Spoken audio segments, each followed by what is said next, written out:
Assalamualaikum and greeting everyone. My name is Sharifah Nurin Shakira binti Syed Alwi. So today I would like to talk about the importance of communication skill in workplace. Brian Tracy, a Canadian American motivational speaker, once said, communication is a skill that you can learn. It's like riding a bicycle or typing. If you are willing to work at it, you can rapidly improve your quality of your life.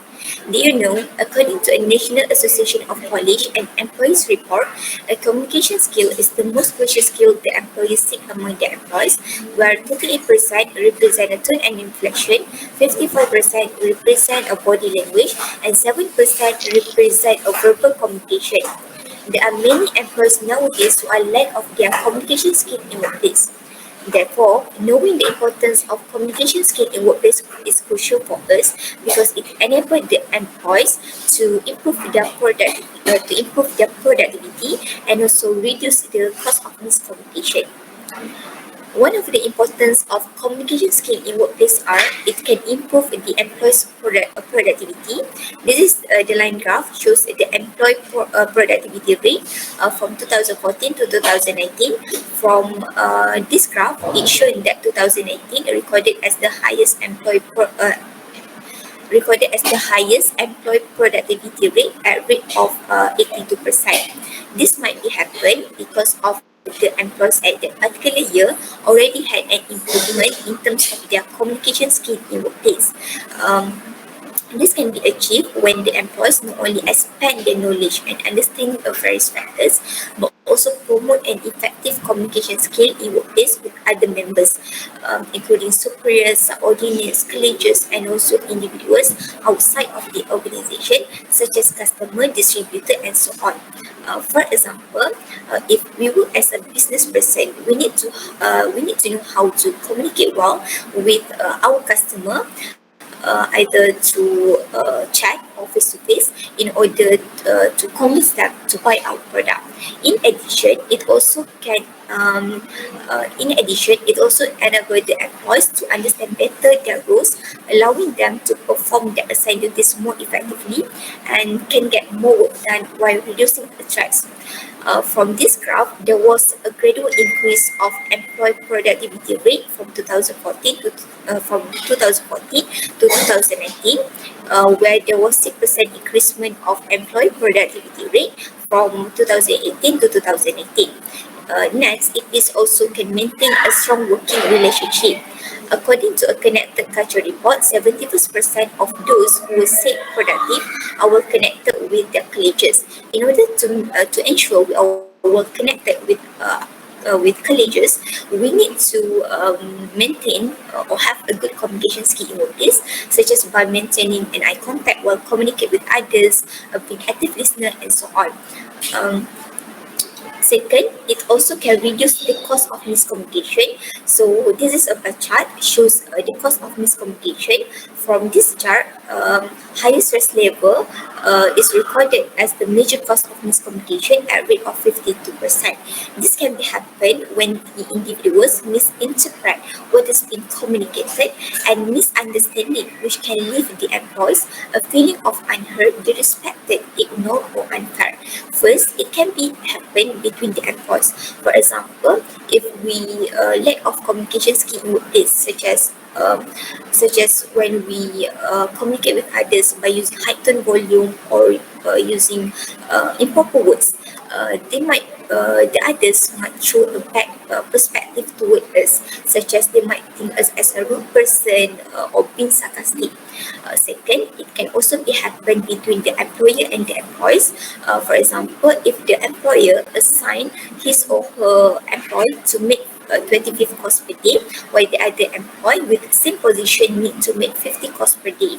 As a result, the one who need to make more calls per day will feel will um, will feel exploited or being taken advantage of.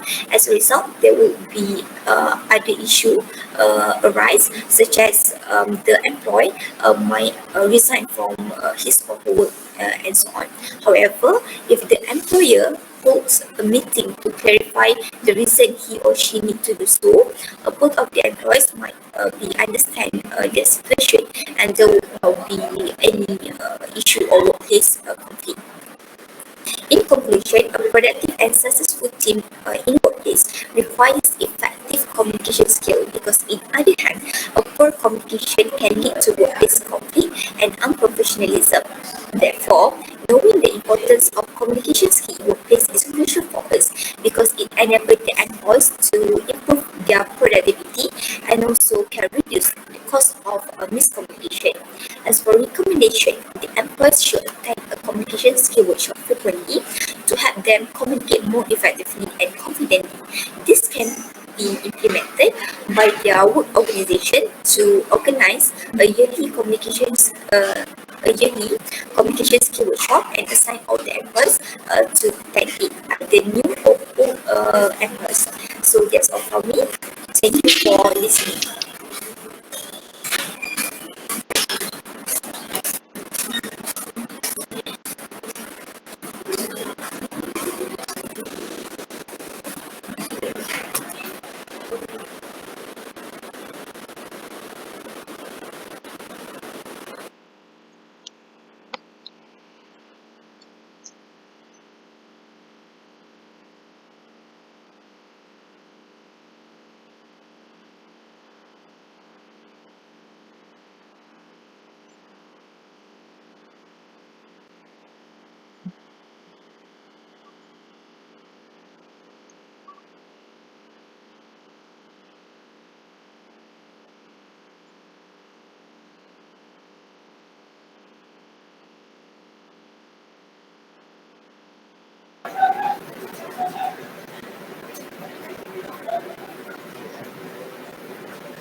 Hi, Assalamualaikum everyone.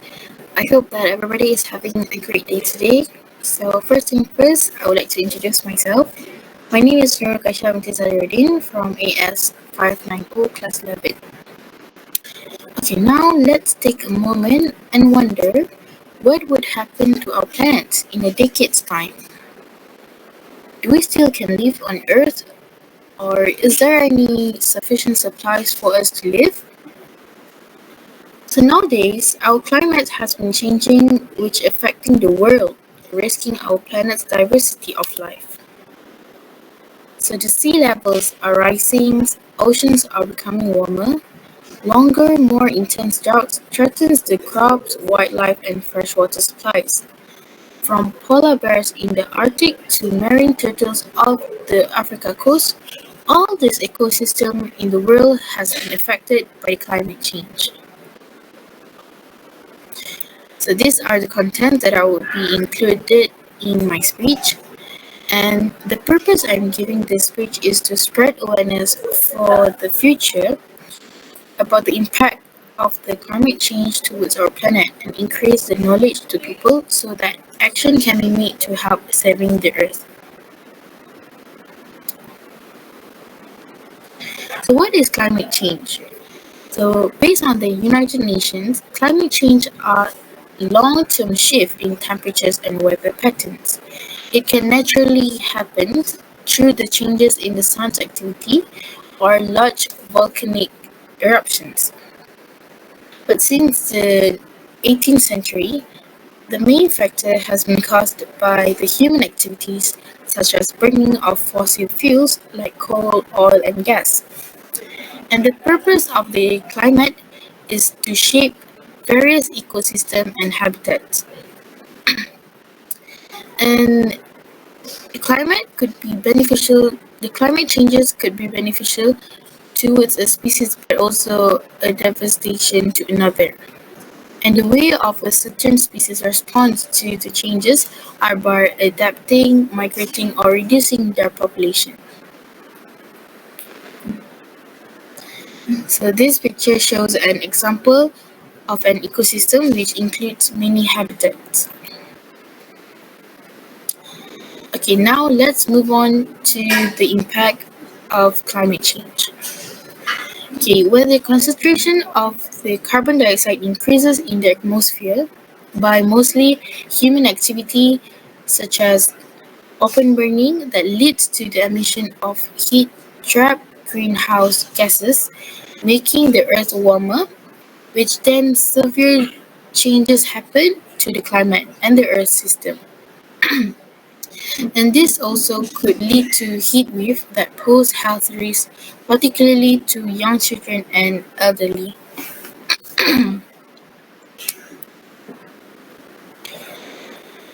Okay, according to this chart, since the 1980s, the temperature anomaly shows positive results, which indicates the observed temperature is warmer than the reference value.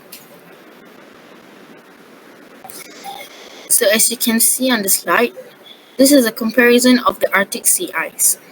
And there are certain parts of glaciers that have been melted throughout the years from 1979 to 2021.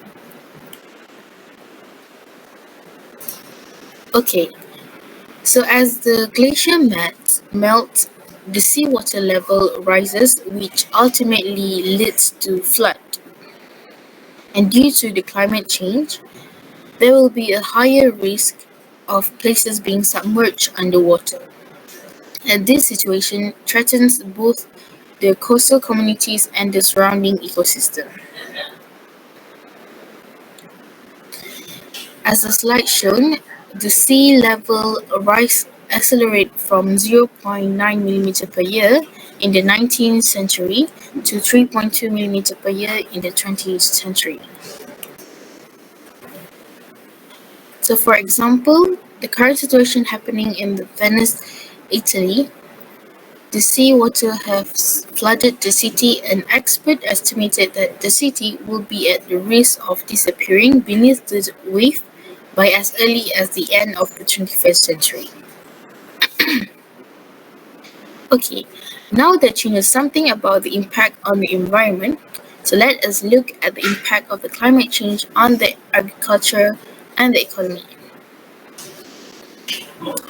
So farmers often say that growing season is the period of the year where crops grow successfully. There are different growing seasons for each place. And why so? Because depending on the region and the climate, the growing seasons is influenced by the air temperature, frost days, rainfalls, or daylight hours. And climate change can shift the flower or plant blooming times. For example, heavy rains could interrupt the coffee growing season, and dealing with drought could become a challenge in areas where rising summer temperatures causes the soils to become drier. Thus, the plants could not be harvested on time, and somehow the cost of the interruption could be a lot to a certain farmers.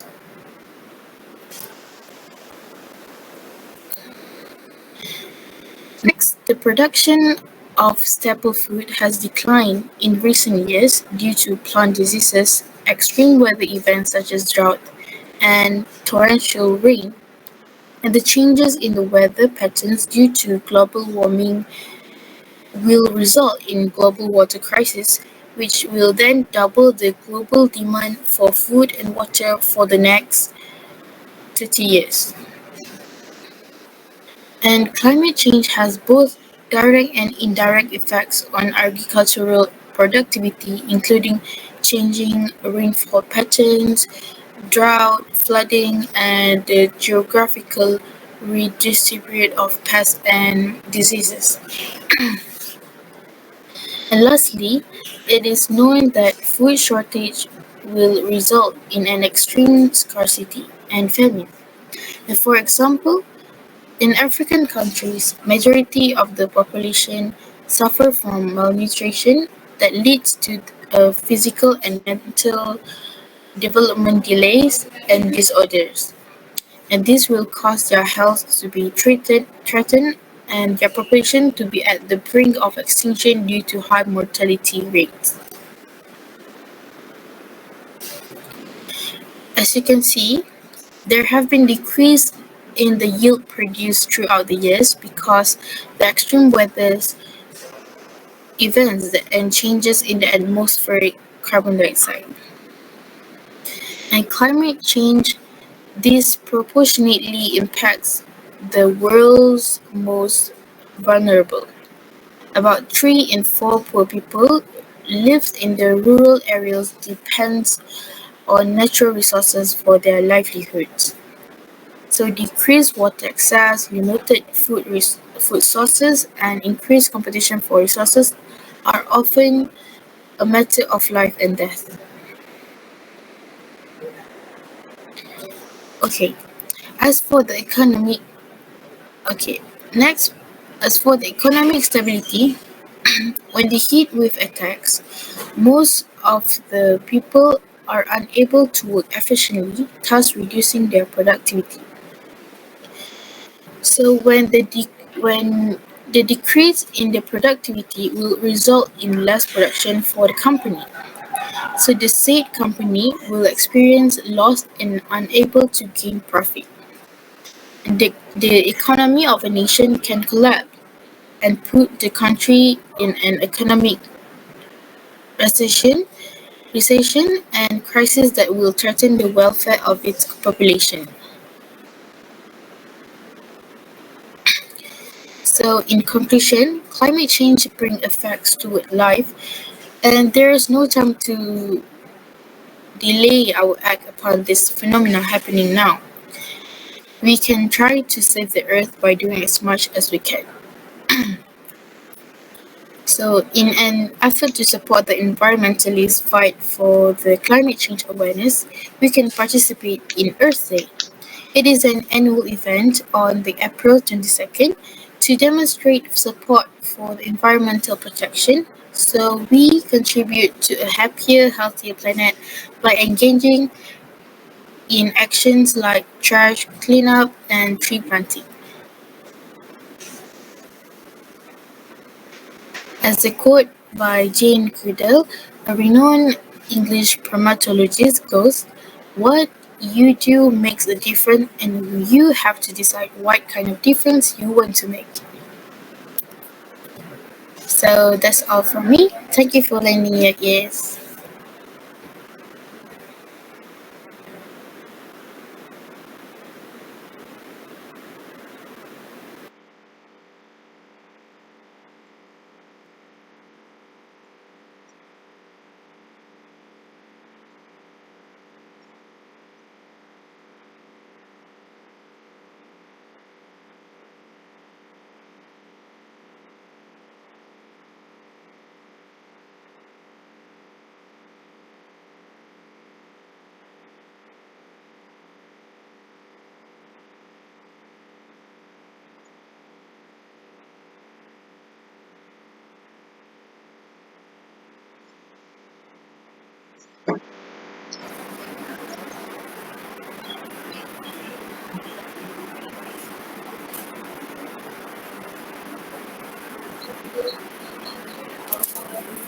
Can you guys hear me?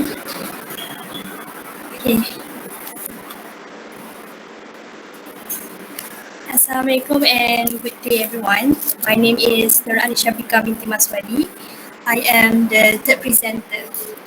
Let me ask you a question. Have you ever wondered about the impact that video games have on children's social skills and behavior? For both kids and adults, video games have become a common form of entertainment. Video games have millions of fans worldwide, from old-time favorites like Super Mario Bros. To more modern hits like Fortnite or even PUBG. In fact, according to Entertainment Software Association, 65% of American households have at least one person who play video games regularly. While playing video games can be a fun and engaging way to pass the time, they can also harm children's social skills and behavior. So, Research has found a potential link between playing violent video games and aggressive behavior in children. A study published in the Journal of Personalities and Social Psychology found that even just 20 minutes of playing violent video games can increase aggression in children. This is because video games provide a simulated environment where players can rehearse violent behavior and learn to respond to conflicts with violence. These findings highlight the importance of being mindful of the type video games children are playing and the potential impacts on their behavior. And according to American Academy of Pediatrics, interpersonal violence is now a leading cause of mortality in children and adolescents. In 2004, unintentional injuries caused the most deaths at 48.5%, followed by homicides at 14.2% and suicide at 12.3%. Half of all homicides and suicides were gun-related, making gun violence a leading cause of deaths among youth. However, it is important to note that these statistics are from 2004 and it may have changed since then. Moving on to the second point. According to a study published in the Journal of Cyberpsychology, Behavior and Social Networking, children who spend excessive amounts of time playing games had a harder time developing empathy and engaging in positive social behavior. The study found that children who play games for more than 2 hours a day were more likely to experience a decrease in empathy and prosocial behavior. This is because children who spend a lot of time playing video games may become less sensitive to social cues and may have difficulty understanding others' emotions and intentions, which can lead to misunderstanding and difficulty forming positive relationships. And based on the pie chart, 45% of the potential impact of video games and on social and emotional development is negative, including decreased empathy and prosocial behavior. However, on the other hand, 55% of the other potential impact is positive. This data suggests that in order to promote healthy social and emotional development, it is important for parents to educate and to educators to monitor children's video games use to find balance that allow them to enjoy games while minimizing any potential negative impacts. And for the conclusion, while video games can have a negative impact, the research suggests that it is possible to minimize this effect through thoughtful uh, game selection and parental guidance. In my opinion, it is up to parents to monitor their children's game use and ensure that they are engaging in a healthy balance of screen time and other social activities. Um, that is all. Thank you for listening.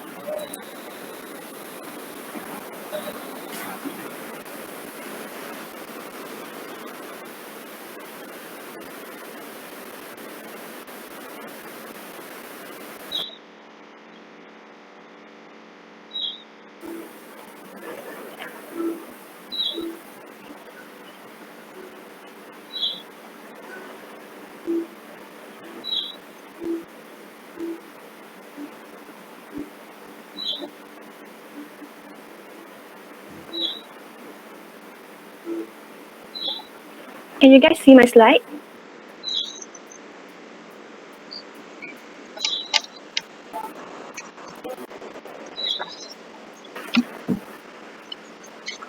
Is my voice clear? Yes. Okay. Assalamualaikum and a very good day to everyone. My name is Nurina Ayuni binti Mama Isham, and today I would like to present the informative speech titled The Benefits of Music Therapy.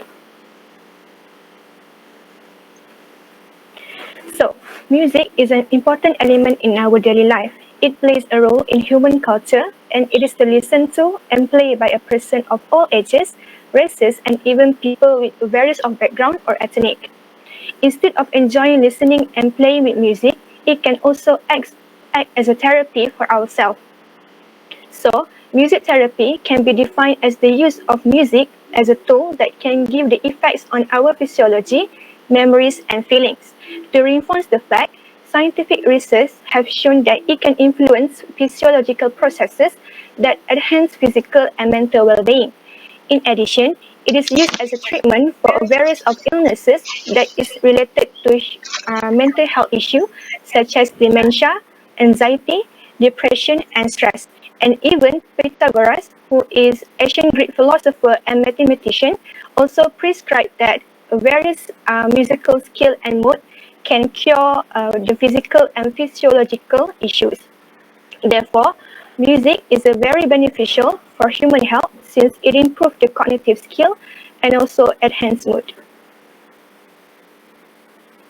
So there are two main points that I'm going to explain more, which are the first one, music can improve the cognitive skill, and then the second one is music as a mood enhancement.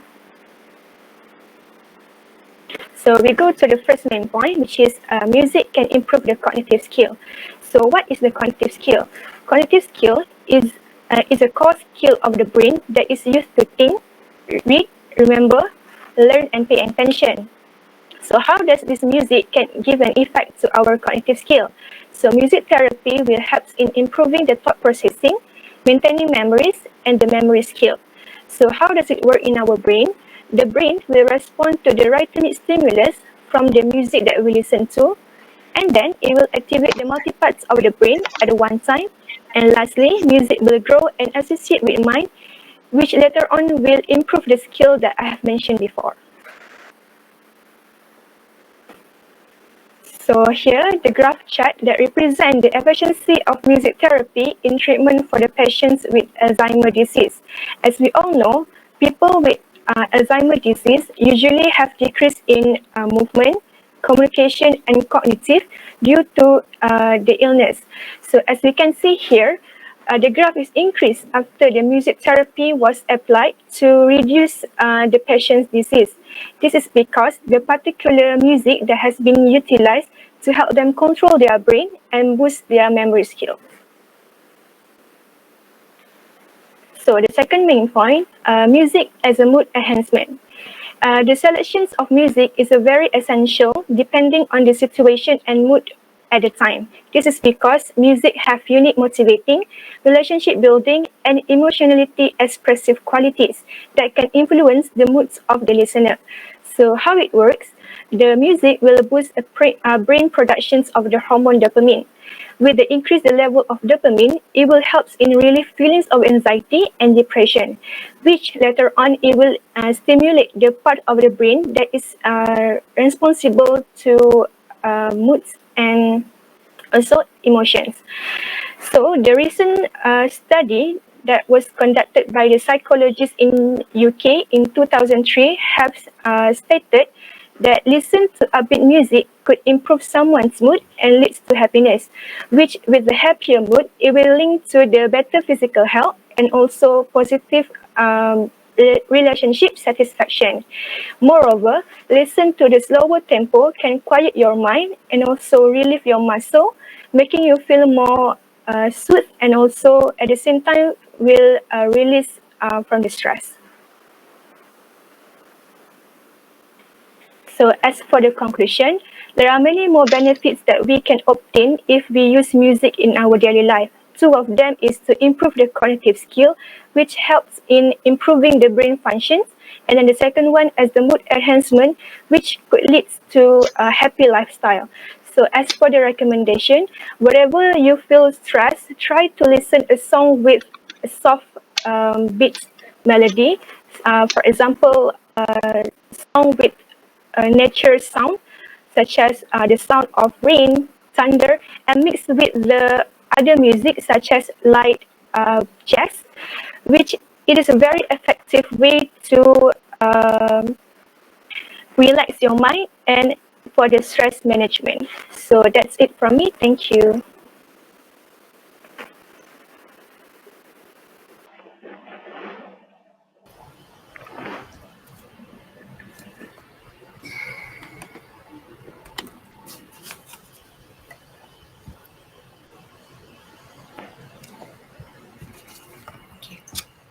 Assalamualaikum warahmatullahi wabarakatuh. My name is Sharon Nizan Christina. I am from class 11.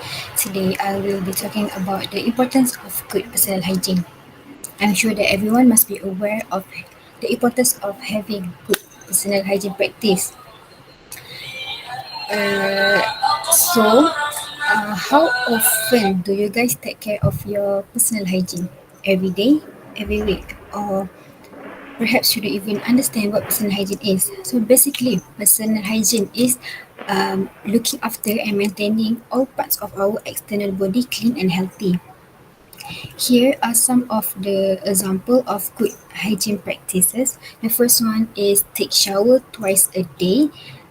Uh, Remember to clean yourself after doing activities that produce a lot of sweat, such as workout, because the excess sebum can cause body acne and body odor. Next, wash your hands before and after doing any activities, especially before going to eat. This is to stop from spreading germs directly to our food, which can cause food poisoning. Next, don't use the same dirty clothes. This is because when you use the same clothes repeatedly, it may cause you feel itchy and redness to your body. Next, cut your nails and keep them short. This is to prevent the bacteria build-up at the tip of your nails. And lastly, brush your teeth to prevent from bad oral health. If we talk about the year 2020, when we were in the coronavirus pandemic, it left us with huge global awareness of practicing good personal hygiene. The World Health Organization suggests washing our hands with soap or hand sanitizers, clean ourselves every day, and use a tissue to cover our nose and mouth when we cough or sneeze to slow the spread of COVID-19. Although I'm aware that these procedures already used before the pandemic, but they have improved the sanitation and hygiene practices over these past 3 years. Good personal hygiene are essential for keeping both physically and mentally healthy. So the first point is good personal hygiene can help to prevent from health-related disease such as diarrhea, colds and flu, and also scabies. So this pie chart represent the preventable hygiene-related disease. As we can see, diarrhea shows the highest percentage of mortality, which is 53%. This was this is this was the result of poor hygiene practices. Germs are spread through our food and cause disease leading to death. Therefore, regularly washing your hands, showering, and brushing your teeth can help to prevent the buildup of bacteria that can cause um, skin conditions, infection, food poisoning, and other health problems. So I'm going to show you a video on how to wash your hand the right way by the World Health Organization.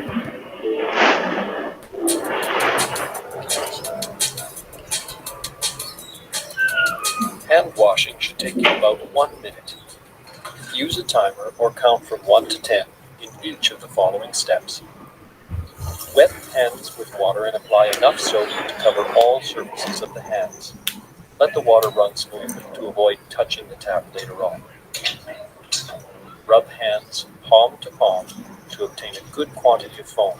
Then rub right palm over the back of left hand with interlaced fingers, and vice versa. Rub again palm to palm with fingers interlaced. Rub the back of your fingers to opposing palms with fingers interlocked, repeating this action for each hand. Rub rotationally left thumb clasped in right palm and vice versa. To clean the tips of the fingers, rub rotationally backwards and forwards with clasped fingers of right hand in left palm and vice versa. Rinse hands thoroughly in running water. Dry hands thoroughly with a single-use towel. The tap is not elbow operated. Use this towel to turn off the tap without touching it directly. Your hands are now clean and safe. The next point is good hygiene practices help to boost self-esteem. This line chart depicts the percentage of young people's self-esteem scores between year 1985 to 2010. As we can see, in the year 1995, 20% of 12 to 13 years old girls reported to have low self-esteem, and there was also percentage drop among the boys at the same age. This may be due to academic downturn and hygiene poverty, where the children did not get a chance to have a proper uh, hygiene practice. So they might feel isolated from the others because sometimes situation like having body odor may cause discomfort for others around them. This also might lead to long-term effects on their mental health, where there was a case on 10 August 2017 where a teen committed suicide after being bullied for having body odor. It's quite sad when we realize how poor hygiene practice can affect someone's mental health and leading to death. Therefore, good personal hygiene can help you feel better about yourself by increasing your self-confidence and help you make a good impression on the others, which can give a positive impact to your mental health and well-being. From the pie chart and line chart, we can conclude that good personal hygiene is essential for maintaining a healthy lifestyle and preventing the spread of infectious disease.